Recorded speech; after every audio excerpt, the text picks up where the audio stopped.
The murder? Chicago was quiet that evening. At least, it appeared that way. Inside a downtown office building, David Lawson was finishing what would become the last meeting of his life. 20 minutes later, he would be dead. By midnight, detectives had already developed a suspect. His business partner, Jonathan Reed. The two men had argued about money. David had discovered financial irregularities in their company, and according to prosecutors, Jonathan had everything to lose. But there was one problem. The investigation depended heavily on a single eyewitness. A woman named Samantha Cole. She lived across from the building, and she told detectives she had seen Jonathan leaving the office. Her statement would eventually become the centerpiece of a murder prosecution. But 6 weeks later, inside a courtroom, Samantha would change her story. And that single change would expose a secret nobody expected. The witness. Samantha Cole didn't think she was becoming part of a murder investigation. She thought she was simply helping. She told detectives that she heard shouting. Then she looked outside. She saw a man leaving the building. When detectives showed her Jonathan's photograph, she identified him. She also remembered something else, a red folder. According to Samantha, Jonathan had been carrying it. Detective Robert Kane immediately wrote the detail into his notes. It seemed insignificant at the time, but months later, that red folder would become one of the most important pieces of evidence in the entire case. The arrest. Jonathan knew he looked guilty. He had argued with David. He had been inside the building, and now an eyewitness claimed she had seen him leaving. But Jonathan insisted he had not killed his partner. His attorney, Rachel Morgan, warned him that the prosecution had a dangerous combination: motive, opportunity, and an eyewitness. Then Rachel discovered something Jonathan hadn't told police. On the night of the murder, Jonathan had met someone connected to David, someone Jonathan had promised to protect. If he revealed the meeting, he could make himself look even more suspicious. If he kept silent, the prosecution could use the silence against him. The secret. Rachel finally convinced Jonathan to tell her the truth. He had met David's sister that night. David had discovered a financial problem involving the company. He wanted Jonathan to help protect his sister from the fallout. Jonathan had promised not to reveal the conversation. Rachel understood why he had remained silent. She also understood something else.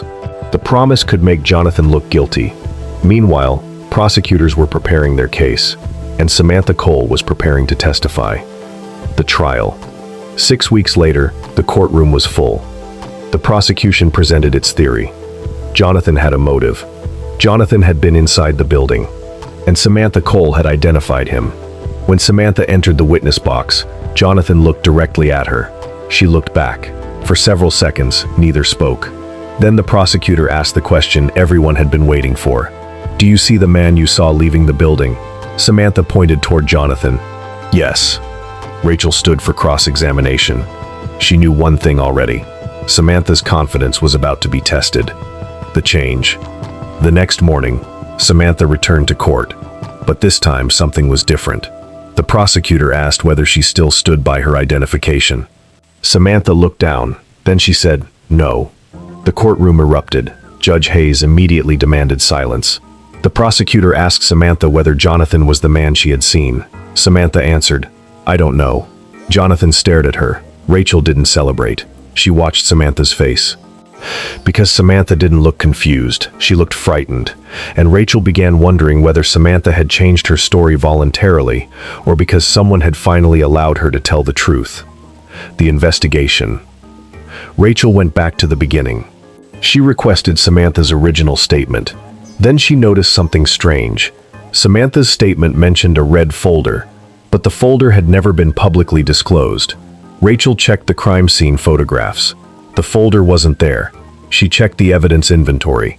The folder appeared later, much later. That meant Samantha had somehow described an object before police officially documented it. Rachel had one question. How did she know? The judge's question. Judge Eleanor Hayes noticed the same inconsistency. She ordered the original evidence photographs brought into court. Everyone watched as the photographs were placed on the table. There was no red folder. Not where Samantha said it had been. The judge looked toward the prosecution. How did the witness know about this? Nobody answered immediately. Then Judge Hayes turned toward Samantha. "Ms. Cole, I need you to tell the court the truth." Samantha began crying. She looked toward Detective Kane. Then she said, "He told me." The accusation. Detective Kane immediately denied the accusation. He said Samantha had misunderstood him. He said the investigation had been conducted properly, but Rachel wasn't finished. She requested the recording of Samantha's first interview. The recording appeared complete. Almost. 7 minutes were missing. The official transcript contained dialogue that wasn't present on the audio. Rachel asked the police department for an explanation. They called it a technical error. Then an audio specialist examined the recording. His conclusion was different. The recording hadn't malfunctioned. Someone had stopped it. The hidden motive. The investigation turned toward Detective Kane, but Rachel still needed a motive. Why would a detective manipulate a murder investigation? The answer came from David Lawson's financial records. David had been investigating missing company funds. The money hadn't disappeared randomly. It had been transferred through a series of accounts. One account eventually connected to Peter Walsh, a senior company executive. Then investigators discovered payments from Walsh to an account connected to Kane. Suddenly, the murder investigation looked very different. He had stopped it. The final witness. Peter Walsh was called to testify. At first, he denied everything. He denied knowing Kane. He denied paying him. He denied knowing anything about David's investigation. Then Rachel produced the bank records. Walsh's confidence disappeared. The courtroom became completely silent. Rachel asked, "Did you pay Detective Kane?" Walsh refused to answer. Rachel placed another document on the table.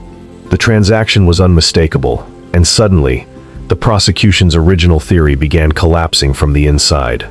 Samantha tells the truth. Samantha returned to the witness stand. Rachel asked her why she had originally identified Jonathan. Samantha said Detective Kane had pressured her. He told her that if she didn't cooperate, she could face legal consequences. Samantha had been afraid. She repeated what she had been told. But eventually, she couldn't live with it. Rachel asked, "Why did you change your testimony?" Samantha looked toward Jonathan.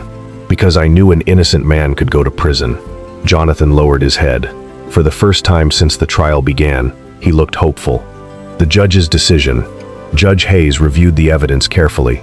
The missing audio, the inconsistent evidence timeline, the undisclosed financial transactions, Samantha's testimony, and the connection between Detective Kane and Peter Walsh.